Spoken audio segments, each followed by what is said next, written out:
What is up, fam? Agent O here, and I've got a action figure review, or I guess I should say a double action figure review. I have the S.I.C. Super Imaginative Chogokin. It's a double pack, actually. Mask Rider, Ryuga, and Alternative Zero. And I originally got this 2-pack just for the Alternative Zero figure because I really dug his redesign.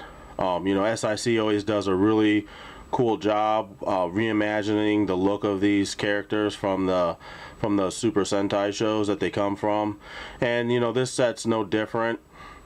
There are some really good things about these figures and some not so good things about these figures, and I'll get into all of that shortly.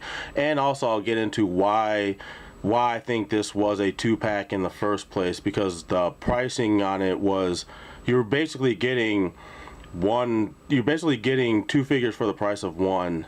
And I think there's a reason for that. There's a definite reason for that, and I'll get into that in a little bit. But I'm going to start with the Alternative Zero review. I'll get through the pros and cons of that, and then I'll talk about all the stuff that's good and bad about the Ryuga figure. Okay, now of the 2 figures, Alternative Zero actually comes with the less accessories. He has the sword, which I'll take it out of his hands so you can get a better look.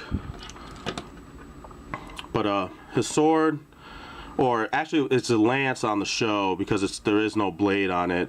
But when they redesigned it, they made it longer, and they made it into a really big ass, you know, berserker claymore type of sword or something like that. But you know, I really like the redesign. I almost wish this was the original design for the character's weapon in the first place.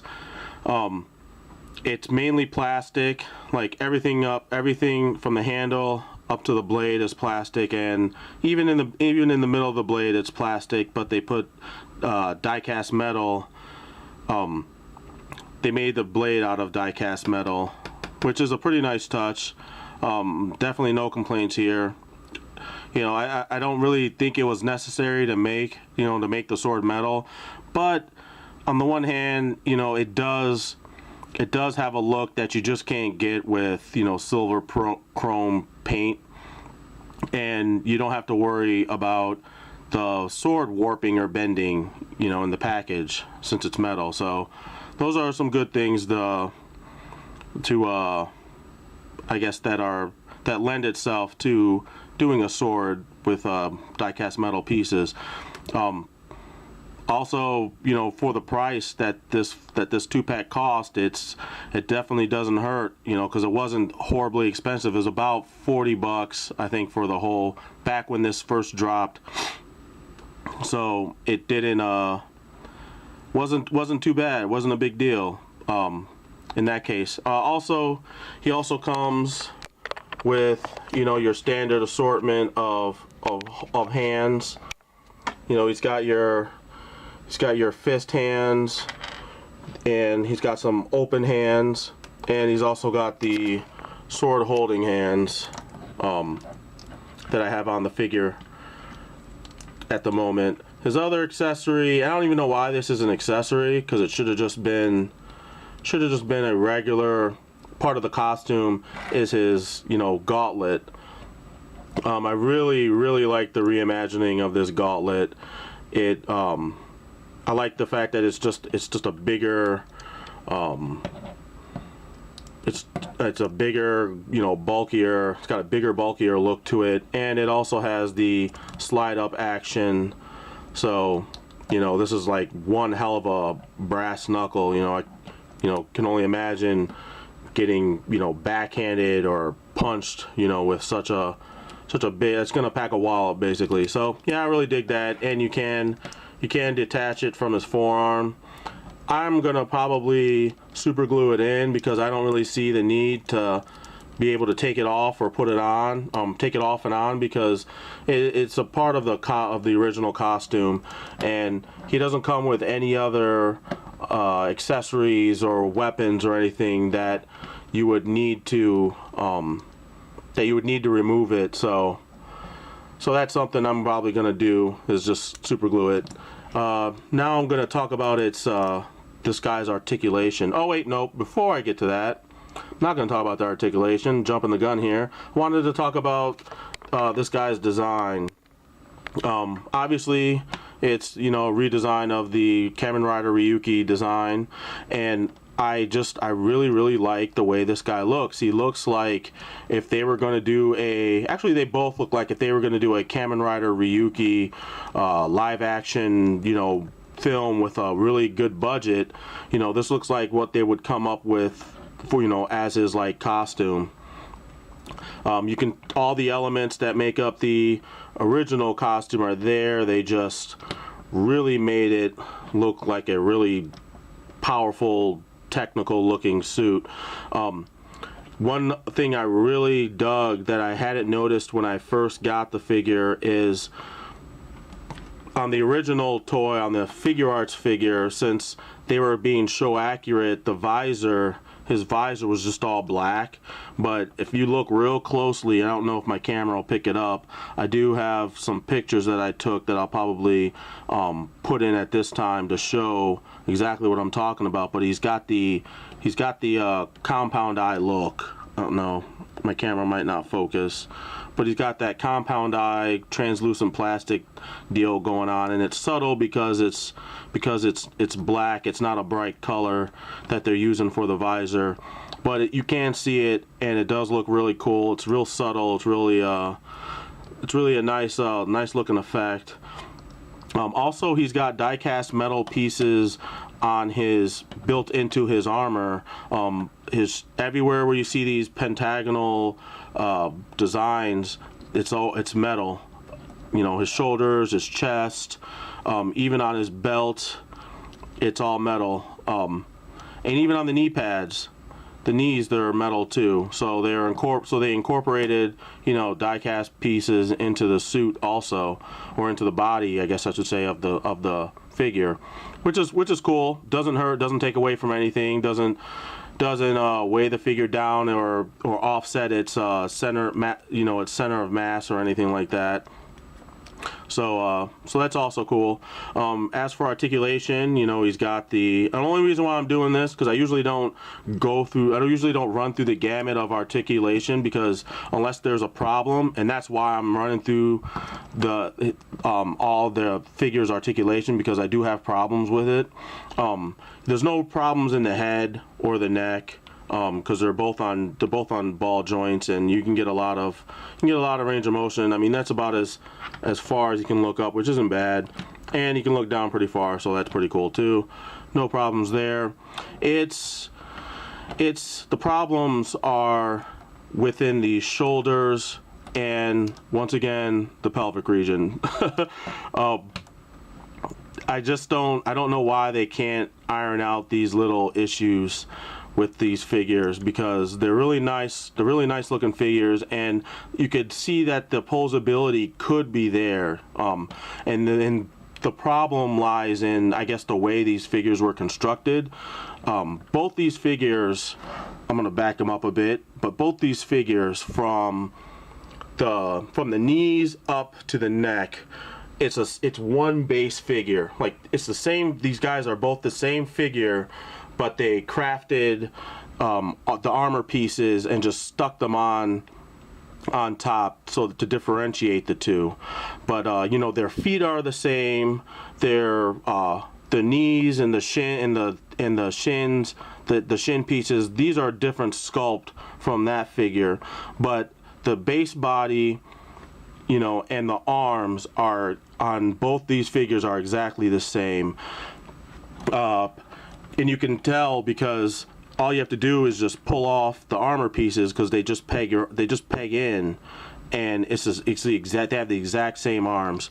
Same thing on the thighs. These front pieces pop right off, and you can see the base body underneath, which is kind of this wouldn't even be a problem to me, and you know, because they peg in, the pegs are pretty deep, and they as you can see, the pegs are pretty deep, and when you plug them in, they don't move around, or they don't fall out or anything like that. But I kind of wish that they had some play or some movement, because this is as far as I can get his legs open, you know, which it's not bad for, you know, for some wide stance poses, but, you know, once again, you know, trying to get a rider kick out of this guy, it's gonna take some doing. Which is it's kind of hard and cumbersome, and it's not even any real point to doing it. Also, with the shoulders, this is all the movement I get out of the shoulders. This is it.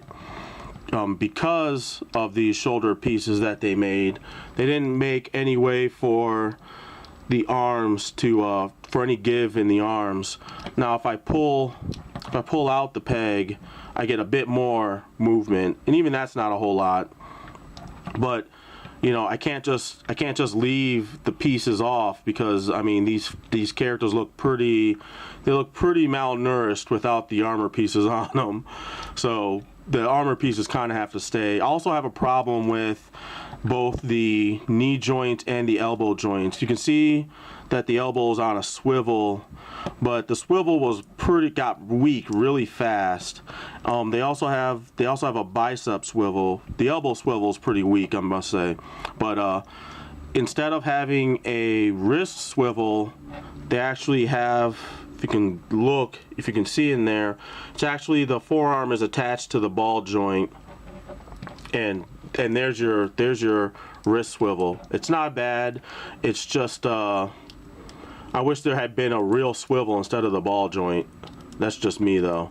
I think it works better that way. It definitely works better on the S.I.C. Z-Cross figure than it does on this figure, because I can't rotate the wrist without rotating the bicep unless I bend first and then rotate. But sometimes when I'm playing around with these figures and posing them and stuff, it's a lot faster when I can just move individual pieces instead of having to, I don't know, it just feels a lot simpler and not as intuitive. But yeah, I mean, that's all I really have to say about with this figure. It looks really great, but as far as posability, it really kind of fails. It fails pretty hard in the posability department. So, you know, enough with him, and I'm gonna get to reviewing Ryuga. I'm sorry, not Ryuki. Ryuga. Now, Ryuga comes with more. He actually comes with more stuff than Alt Zero. He's got his advent, which does move, and it also slides down to allow access for his card, which is on his belt, and the card does slide off, and he actually comes with an extra hand that Alt Zero does not come with, which is a card holding hand that slides into the advent with no problem. He also has the I don't know what they call it in the show. It's a dragon head blaster. I like the look of this guy. He looks a lot more organic and not as mechanized as the original design, and the mouth is articulated to open up, and you can see the blast mechanism on the inside. This is pretty cool. You have to take the hand off. As you can see the gap in there, you take the hand off, and he just pegs in, and he just pegs into the forearm. And when you're done, you can just repeg in the metal piece that's part of his forearm. And like, this is all metal too. He doesn't have as much. Whoops, does come off. He doesn't have as much die cast metal as the as Alt Zero. He just has it on his belt, he has it on his knees, and he has it on on the forearm pieces that are detachable. Okay, what happened to the other piece? Oh, there it is. Sorry, lost track of the other piece. I think because of their metal, like this one stays in a lot better than this one. This one tends to fall out. and like so. But I guess a little bit of clear nail polish will fix that, will rectify that problem. So anyway, you know, he doesn't, some of his restrictions, his articulation restrictions aren't as bad, but are about the same as Alt Zero. But one other detail I do want to mention is, if you look closely at his head, you can kind of see, I got a picture that I took that does a better job of showing that the visor itself is a bit translucent, and you can kind of see the red eyes through it, but also the visor does lift up, and you can see Ryuga's head, and you can see the translucent red compound eye effect going on with the on the head of this figure. But I don't like the way his head kind of looks a little squished, so I just leave the visor down. He just looks cooler with it. Visually, these guys just look so much better. You know, the redesigns just come off way nicer looking than they did as the SH Figure Arts designs, which are, you know, show accurate and everything. But yeah, final verdict for these guys.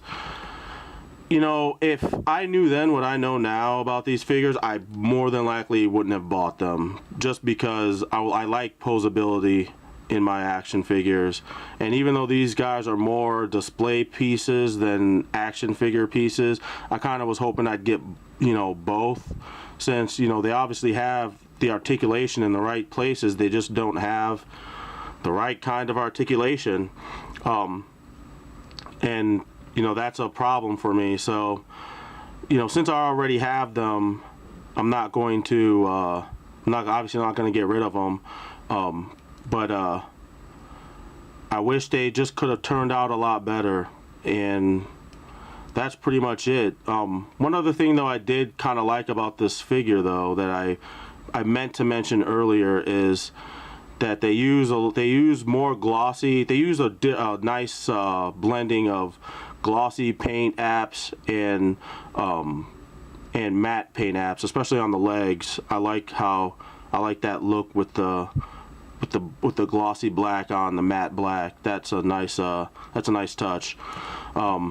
Quick little mention about that because I forgot to mention that earlier, and I meant to. So yeah, I'm just gonna keep these guys as kind of like posable statue pieces, and that's pretty much it. Oh, one last thing. I know this review is all out of order, but that's because I have such mixed feelings about these guys. It's kind of taking me out of doing this review because I really want to like these figures, but the lack of posability is just holding me back. But I do really like this sword. That I do like. I like the ergonomic feel that they took with it, and also it's all die-cast metal, the entire thing, and it's, I mean, the paint apps are on there. They're not terrible. They do just what they're supposed to do, and yeah, that's pretty much it. That's pretty much it for the sword. You know, it's a nice reimagining of a Chinese weapon. So yeah, I got really nothing else to really say about these guys. If you're in a S.I.C, then yeah, by all means get them. And if you don't mind the lack of posability, then yeah, because I know some people do. Some people don't care for a whole lot of posability in their figures. They just want to stand them, display them, and that's it, and that's fine. I personally, I like posability, so you know, it's unfortunate, but it is what it is, and that's all that there is for this review. So stay tuned. I got some other stuff coming down the pipeline, and I'll see you cats later. Peace.